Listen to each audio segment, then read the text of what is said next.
Assalamualaikum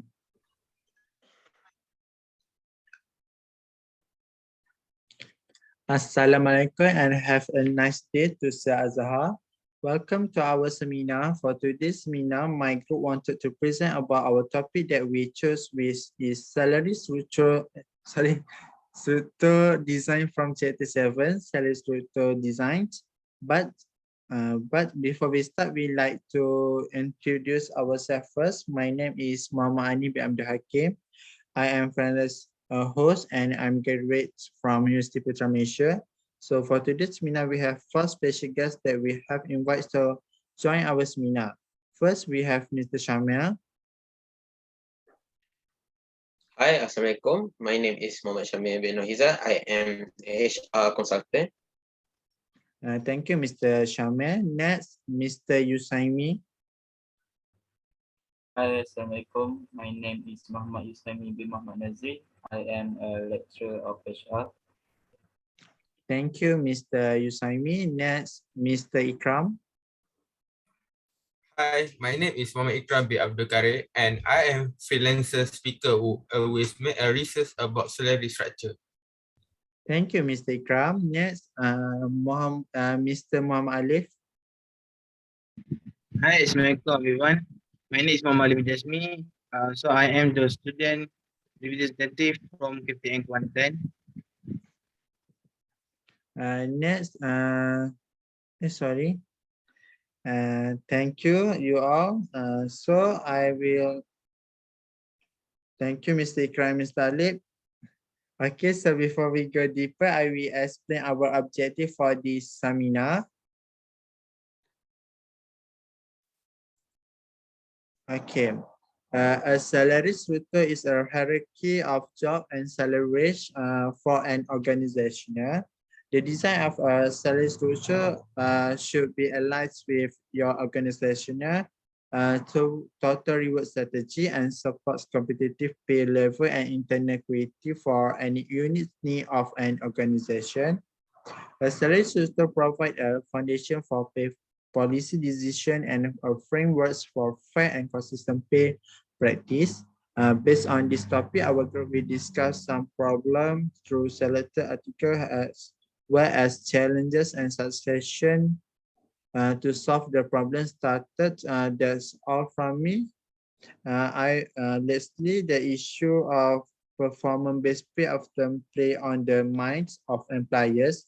Can you explain about performance-based pay, Mr. Ikram?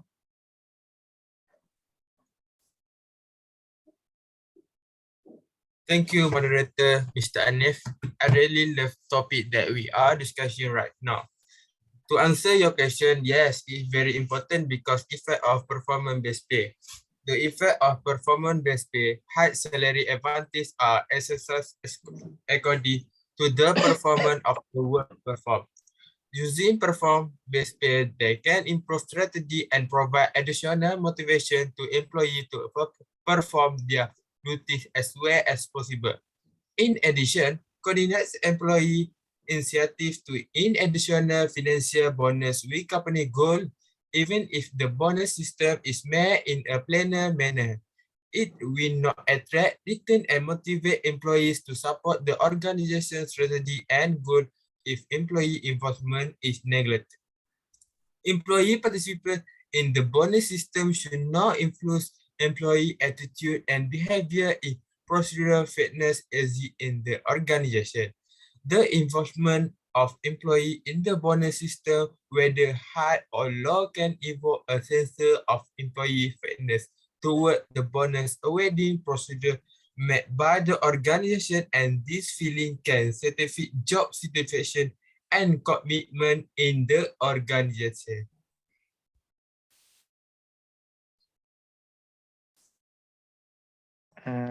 I see. So it seems that the issue has become a hot topic among employees for a company. I think they have a lot of challenges in performance-based pay. What do you think, Mr. Yusaimi? Can you share with us about challenges, Mr. Yusaimi? Okay, thank you, Mr. Net. So, in my opinion, challenge is the difficulties associated with the measurement of performance limits. First, the difficulties associated with the measurement of performance limits is the application of performance-related pay systems.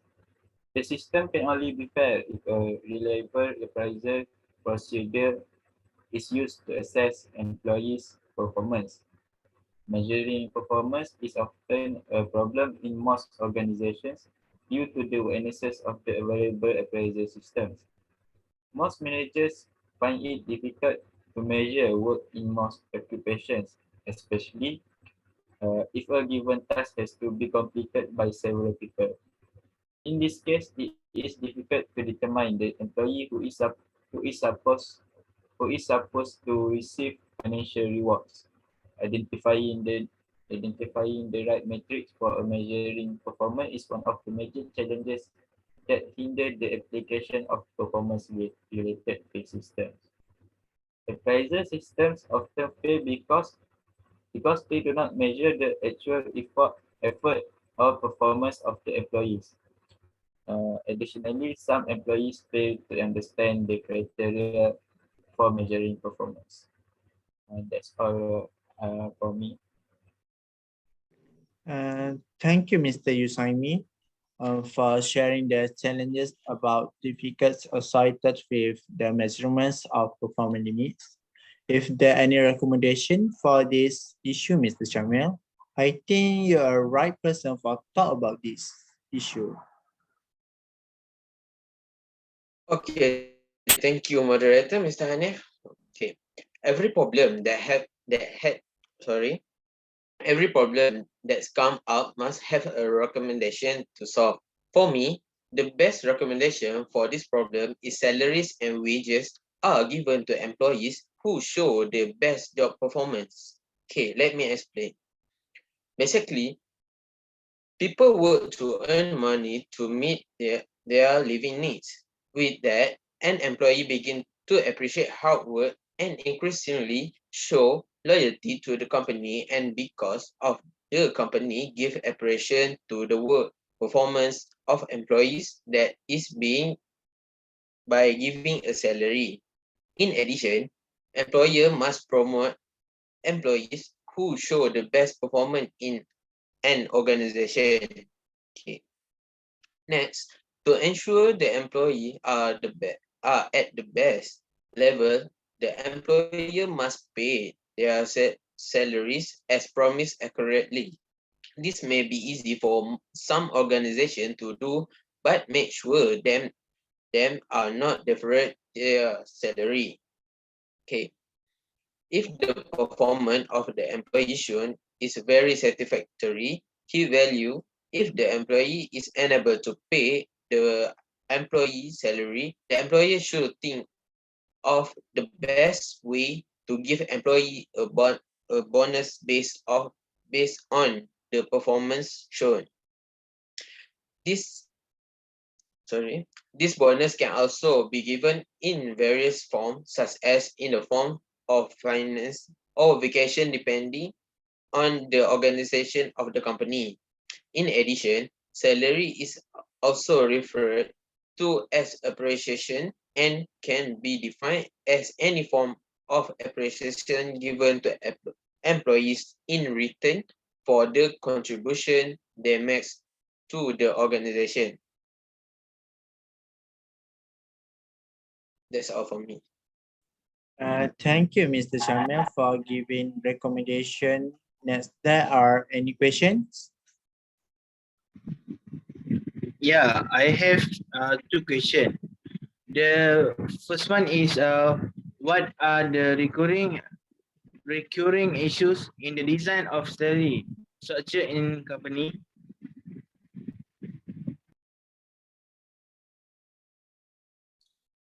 Thank you, Alif. To answer this question, issue in the design of salary structure in company is impact of retention rates. The issue impact or retention rate when a company does not pay its employee well, general office morale become low. This causes many workers may have to get a second job to make ends meet. which causes them to be tired, overworked, and resentful. Performance rates are usually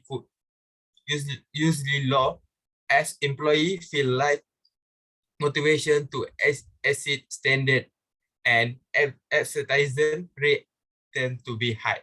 Employee turnover in this company is often very high as people do not want to work for companies that pay below industry standard. I leave it to Shamil to proceed with the proposal based on the issue.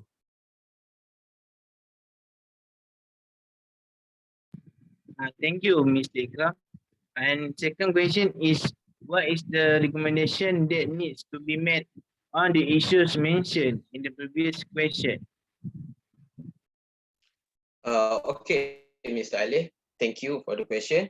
I think, in my opinion, actually, pay them well is the best recommendation for this issue. Okay, let me explain. A company is nothing without the right employees.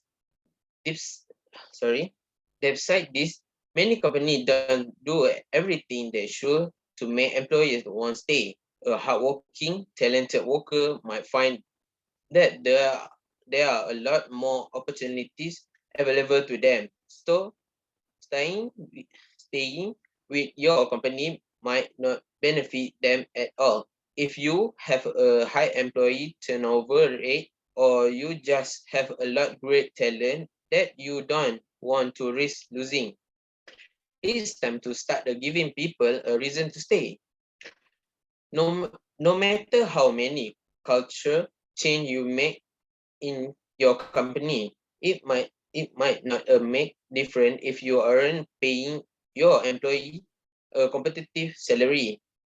In many cases, a job you enjoy but doesn't cover your financial needs isn't worth it, especially if another company will give you the same job for more money. The desire for the higher pay is one of the most common reasons people leave their job, so don't overlook it. Next, get an idea of what your employee will be offered at the different company for the same work. If you don't know what other places are willing to pay people with the skill and abilities your employee have, you might not realize you're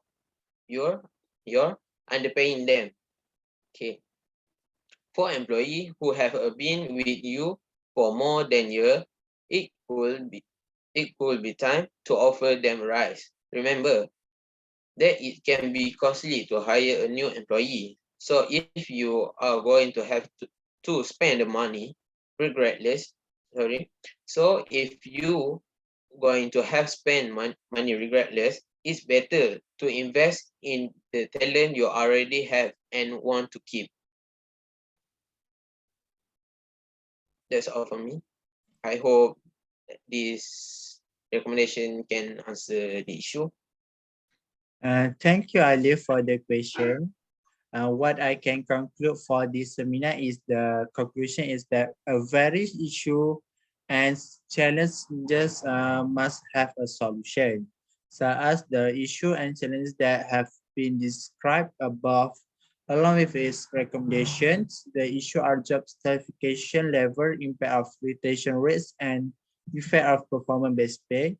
To resolve issue and challenges in terms of salary is to create a salary payments program based on merit system, give bonus to employees, and salary and wage are given to employees who show the best job performance. This method will help the problem faced by both employees and employer. That's all. Thank you.